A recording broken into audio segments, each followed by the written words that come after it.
almost 9 months into Israel's war in Gaza. The two sides are now close to agreeing on a ceasefire and a deal to release the hostages.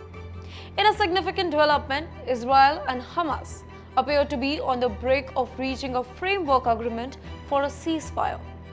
This allows weeks of intense negotiation mediated by the international diplomats. In fact, negotiations has been ongoing behind the closed doors, with representatives from both sides working tirelessly to hammer out the detail of a potential ceasefire.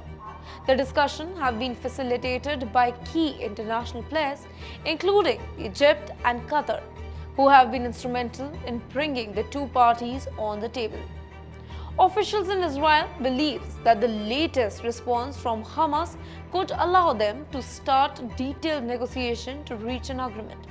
However, a deal is not finalized yet and is not guaranteed. But let me remind you, on 31st May, US President Joe Biden announced a three-phase plan to stop the conflict in the Middle East. Now, each phase will last for 6 weeks. In the first phase, complete ceasefire, Israeli troops withdraw from Gaza, and hostages held by Hamas are exchanged for hundreds of Palestinian prisoners. Negotiations start and the ceasefire stays in place until an agreement is reached. Then in the second phase, release of all surviving hostages, including soldiers. Then the third phase will begin. That means rebuilding the Gaza city completely and return the remains of dead Israelis to their families. Now, as I told you, Egypt and Qatar, the mediators, have delivered a response from Hamas to a proposal that includes the release of hostages that are held in Gaza and a ceasefire in the region. On Wednesday, the office of Israeli Prime Minister Benjamin Netanyahu and Israel's Mossad agency service said in a joint statement that they received a response from Hamas about a hostage deal. Israel is now preparing its response to it.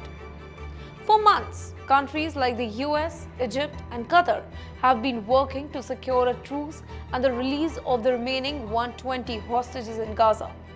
Their effort has been repeatedly failed. But who knows, maybe this time they succeed.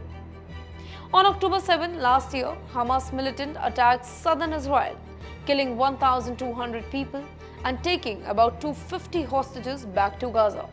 In response, Israel started a brutal war in Gaza, resulting in nearly 38,000 deaths so far. Is Israel and Hamas finally achieving the lasting peace? Only time will tell. Until then, do follow India.com's international affairs for more such updates.